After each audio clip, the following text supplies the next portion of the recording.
أعوذ بالله من الشيطان الرجيم. بسم الله الرحمن الرحيم. تبارك الذي بيده الملك وهو على كل شيء قدير. الذي خلق الموت والحياة ليبلوكم أيكم أحسن عملا وهو العزيز الغفور. الذي خلق 7 سماوات طبقا ما ترى في خلق الرحمن من تفاوت فارجع البصر هل ترى من فطور ثم ارجع البصر كرتين ينقلب إليك البصر خاشعا وهو حسير.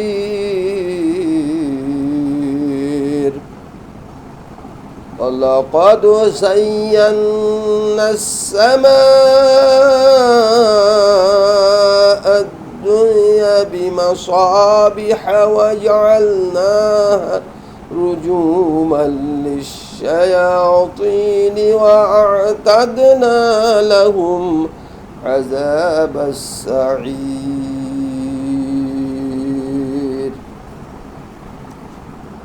ঈর্ষাদ হচ্ছে মহিমান্বিত তিনি সর্বময় কর্তৃত্ব যাহার কর্তৃত্ব, তিনি সর্ববিষয়ে সর্বশক্তিমান, যিনি সৃষ্টি করেছেন মৃত্যু জীবন তোমাদেরকে পরীক্ষা করিবার জন্য। কে তোমাদের মধ্যে সর্বোত্তম? তিনি পরাক্রমশালী, ক্ষমাশীল। তিনি সৃষ্টি করেছেন স্তরে স্তরে সপ্ত আকাশ। দয়ময় আল্লাহর সৃষ্টিতে তুমি খুদ দেখিতে পাইবে না। আবার তাকাও, দেখো কোনো ত্রুটি দেখিতে পাও কি? অতঃপর তুমি বারবার দৃষ্টি ফেরাও, সেই দৃষ্টি ব্যর্থ ক্লান্ত হয়ে তোমার দিকে ফিরে আসবে। আমি নিকটবর্তী আকাশকে সুশোভিত করিয়াছি প্রদীপমালা দ্বারা এবং উহাদিগকে করিয়াছি শয়তানের প্রতি নিক্ষেপের উপকরণ এবং উহাদের জন্য প্রস্তুত রেখেছে জ্বলন্ত অগ্নির শাস্তি। আল্লাহ তাআলা নিজের প্রশংসা বর্ণনাপূর্বক এই সংবাদ দিতেছেন যে গোটা সৃষ্টি জগতের কর্তৃত্ব তারই করাধ্যে। তিনি যাহা ইচ্ছা তাহাই করিতে পারেন। তাহার প্রতাপ, প্রজ্ঞা ও ন্যায় পরায়ণতার কারণে তিনি যাহা করিতে চাহেন উহা ঠেকাইবার এবং উহাকে জিজ্ঞাসাবাদ করিবার ক্ষমতা কারো নাই। তিনি সর্ববিষয়ে সর্বশক্তিমান। অথবা আল্লাহ তাআলা বলেন, আল্লাযী খলাকাল মাউতা ওয়াল হায়াতা, যিনি মৃত্যু জীবন সৃষ্টি করেছেন। এই আয়াত দ্বারা প্রমাণিত হয় যে মৃত্যু অনস্তিত্ব হতে অস্তিত্ব লাভ করা একটি বস্তু, কারণ উহা মাখলুক। আয়াতটির অর্থ হলো আল্লাহ তাআলা সৃষ্টি জগৎকে অনস্তিত্ব হতে অস্তিত্বে আনিয়াছেন। লিয়াবলুয়াকুম আইয়ুকুম আহসানু আমালা, আল্লাহ তাআলা সৃষ্টি জগৎকে এই জন্য অনস্তিত্ব হতে অস্তিত্ব দান করেছেন যে তিনি পরীক্ষা করবেন কাহার আমল বেশি উত্তম। যেমন অন্য এক আয়াতে আল্লাহ তাআলা বলেন, কাইফা তাকফুরুনা বিল্লাহি ওয়া কুনতুম আমওয়াতান ফাহিয়াকুম, তোমরা কিভাবে আল্লাহর সহিত কুফরি করো অথচ তোমরা ছিলে মৃত, অথবা তিনি তোমাদেরকে জীবন দান করেছেন। এই আয়াতে আল্লাহ তাআলা প্রাথমিক অবস্থা তথা অনস্তিত্বকে মৃত্যু এবং অস্তিত্বকে দানকে জীবন নামে অভিহিত করেছেন।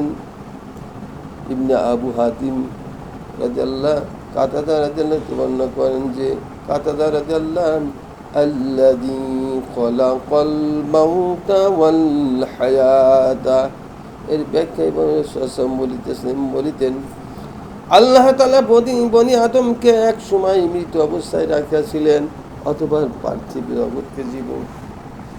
জগৎকে জীবন বসবাস করিবার এবং আখিরাতকে প্রতিদান ও চিরকাল অবস্থান করিবার স্থান বানাইছেন।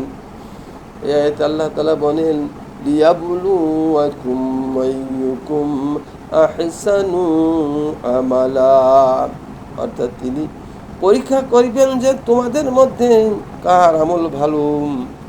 এখানে আইয়ুকুম আকসারু আমালা, অর্থাৎ কে বেশি আমল করে বলেন নাই, যাতে প্রমাণিত হয় যে আমল বেশি করা নয়, বরং ভালো আমল করে আল্লাহর কাম্য।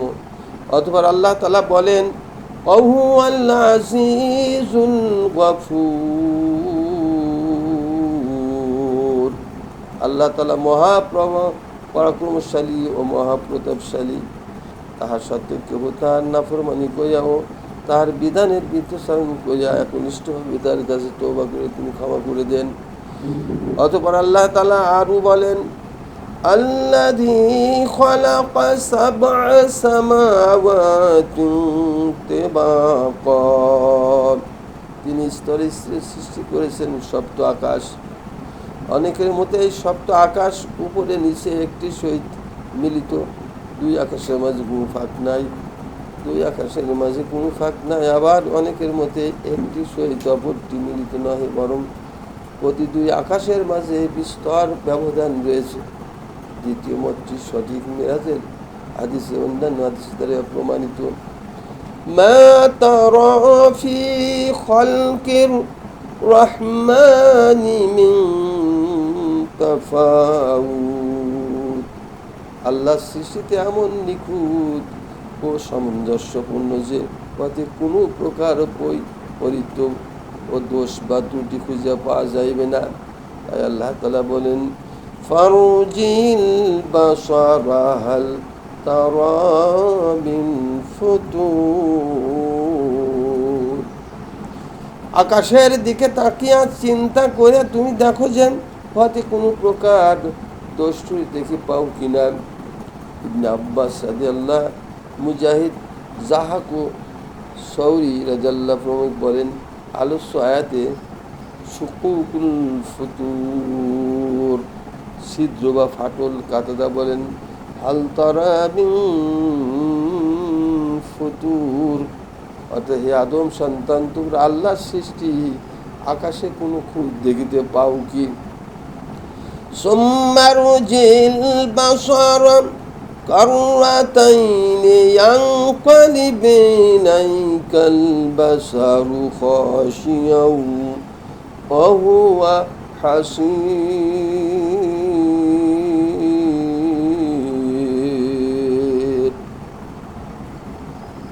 আল্লাহ তাআলা বলেন, একবার তাকিয়া যদি নিশ্চিত হতে না পারো, তাহলে আবারও চোখ তুলে তাকাইয়া দেখো, দেখিবে সেই দৃষ্টি ব্যর্থ ক্লান্ত হইয়া তোমার দিকে ফিরে আসবে। অর্থাৎ কোনো প্রকারেই তোমরা আমার সৃষ্টিতে কোনো খুঁত আবিষ্কার করতে পারবে না।